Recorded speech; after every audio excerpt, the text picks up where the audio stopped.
Greetings, adventurer, and welcome to the Elder Scrolls Library.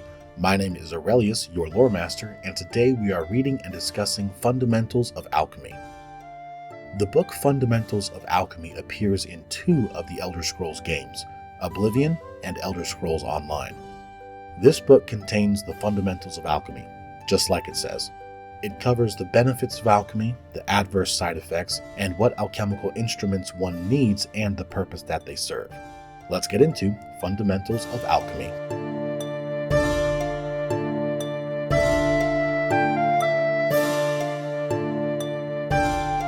Fundamentals of Alchemy by Aliandan Mathiari. Often overlooked by aspiring mages, alchemy is a time-honored, rewarding discipline that can change the lives of those who master it. It is difficult and often dangerous to advance one's knowledge of the materials used in alchemical formulas, but continued study and hard work will, in the end, reward the alchemist greatly. Before success can be achieved, or even attempted, the beginning alchemist must understand the basic principles behind his craft. Many items in our world, mostly organic in nature, can be broken down into more fundamental essences with magical properties. The more skilled the alchemist, the more properties of an ingredient that can be harnessed.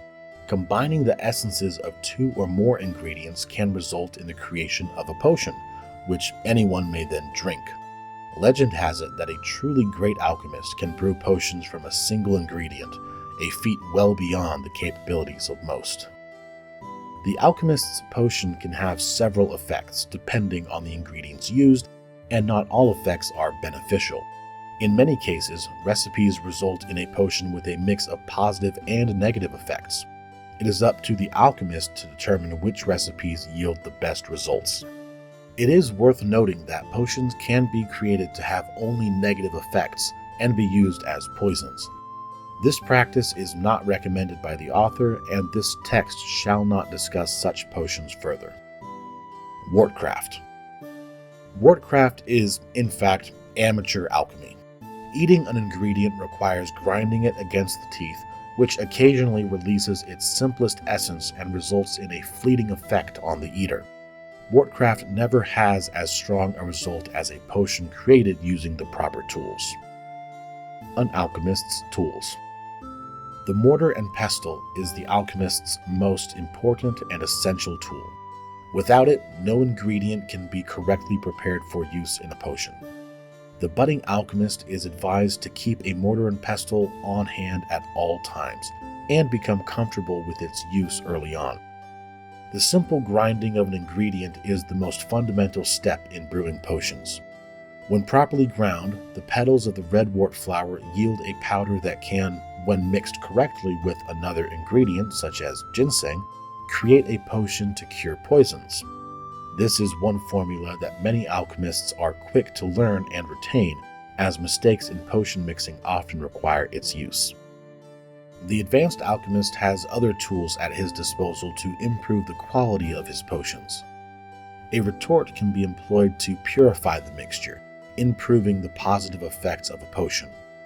Washing the mixture through an alembic helps to distill the potion, reducing any negative effects, and a calcinator can be used to burn away impurities in the mixture, increasing the potency of the potion's effects. While these apparatus are not necessary to create potions, it is advised that they be used whenever possible. Ingredient combination. A potion is only as good as its ingredients. Only those with identical effects may be combined to make a potion. Up to 4 ingredients may be successfully used in a single potion. As the alchemist gains skill in preparing ingredients, new properties may be discovered and can be used in creating potions. While this can be an exciting time, expanding the alchemist's repertoire, he should take care to check carefully which effects his potions will contain when he is done brewing. Many established recipes may have new results, not all of which are beneficial. Alright, let's get into it. The book begins simply stating that alchemy is an often overlooked practice. In-universe, this may prove true, with many aspiring mages preferring to dive into the different schools of magic, but I have a feeling that the player partakes in alchemy more than the average mage. The process of alchemy is explained as combining the fundamental essence of multiple, primarily organic, items in the world. Before beginning what most people might consider alchemy, first you must get used to wardcraft, which, as stated by the book, is the most basic amateur form of alchemy. Basically, eating whatever the item is to discover what the effects of it are. The next section talks about the different tools that an alchemist can use. The mortar and pestle is the alchemist's primary tool, used to grind up and prepare items without which no ingredient can be properly prepared. The next tools, though not being a necessity, are very useful to have, and we get a description of what each one actually does, which is very useful from a gameplay perspective.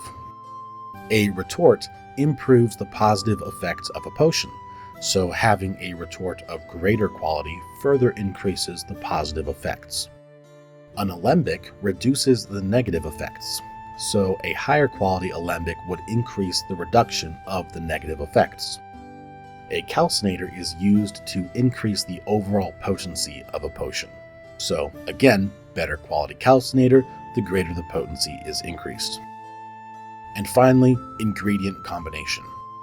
Multiple ingredients that share the same property or fundamental essence are required to make any potion. But only once you gain a certain level of mastery will you be able to create potions of a singular effect efficiently. Until then, it is common for a potion to be created having multiple effects. I really like books like this, a book that fits in the world and would provide good knowledge to whomever read it, but also a book that, when you read it, is really just explaining game mechanics to the player, which in this case can actually be really beneficial to someone who may be playing the game for the first time. Just another way to make the world feel lived in. Thank you so much for sticking around and listening. Drop a like, subscribe to the channel, and tell me what you think about this book in the comments below. And may the blessings of the 8 Divines be upon you.